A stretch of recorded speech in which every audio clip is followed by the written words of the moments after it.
সকালবেলা ঘুম থেকে উঠে আর কি গাছটার দিকে নজর পড়ে। দেখুন গাছটা কী দারুণ দেখতে লাগছে। তো সবাইকে গুড মর্নিং, আশা করি সবাই ভালো আছেন, সুস্থ আছেন। তো ছোট্ট একটা ব্লগ শুরু করছি আজকে, অবশ্যই আপনারা দেখবেন, ভালো লাগবে প্রথম থেকে শেষ পর্যন্ত। তো আমার তো একই রকম কাজ আপনাদের দেখাই। তো দেখুন সকালবেলা ঘুম থেকে উঠে আমার কাজ বাজ শুরু করে দিয়েছি।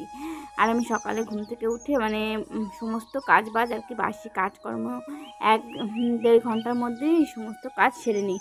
তো ওই 1-1.5 ঘন্টার ভিতরে আমি একটু বসি না আর কি, সমস্ত কাজ বাজ বাগিয়ে ফ্রেশ হয়ে তারপরে হচ্ছে একটু বসি।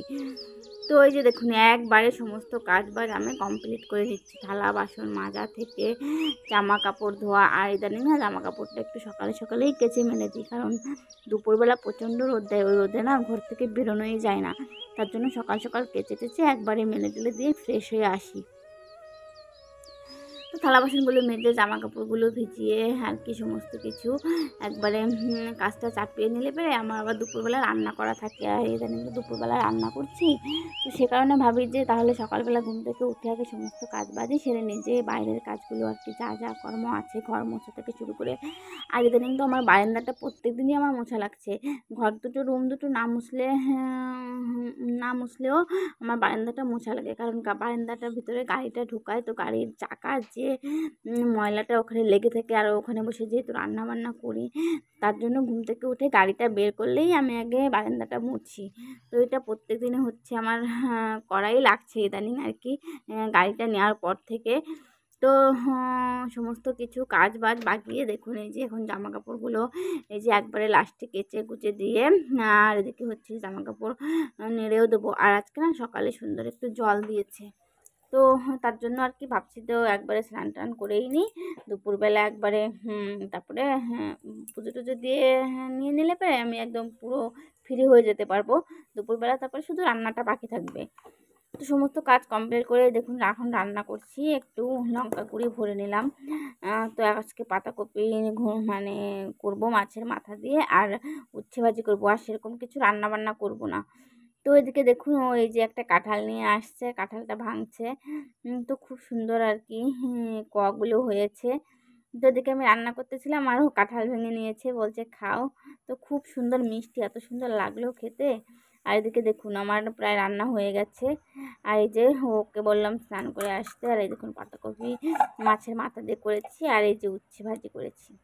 তো খাওয়া দাওয়া করে তারপরে হচ্ছে এদিকে দেখুন এই যে একটু হাটে গিয়েছিলাম দুপুরের পরে আর কি।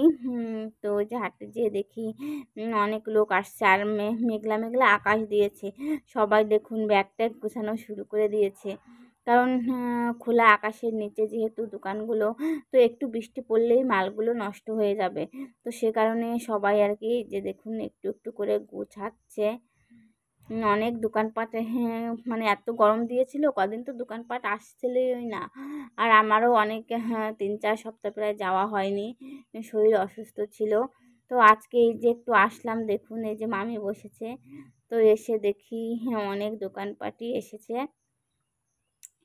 আর এদিকে মেঘলাও করেছে, সবাই মানে দোমন দোটানা করছে যে কি করবে, গোটাবে না কি করবে সেটা। আর আমি চারপাশটা একটু ভিডিও করে নিচ্ছি। আর দেখুন আর এই শাল বাগানটা কী দারুণ লাগছে, কচি কচি পাতা বের হয়েছে সবুজ সবুজ, দেখতে বেশ ভালো লাগছে। আর তার মাঝখানে দোকানগুলো ছাতা দিয়ে বসে আছে, সবাই ছাতা নিয়ে, বেশ ভালো লাগছিল দেখতে। তো তারপরে মেঘলার জন্য সবাই চলে গিয়েছিল আর কি দোকানপাট গুটিয়ে।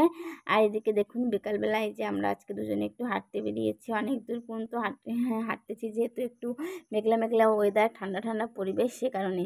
আর এই গেস্ট মানে এটা নতুন হয়েছে গেস্ট হাউসটা। আর এই দেখুন পদ্ম পুকুরের পাশেই, তো পদ্ম পুকুরে অনেক পদ্ম ফুল ফুটেছে, তো নামিয়ে এক সময় দেখাবো, এখন তো দেখাতে পারলাম না।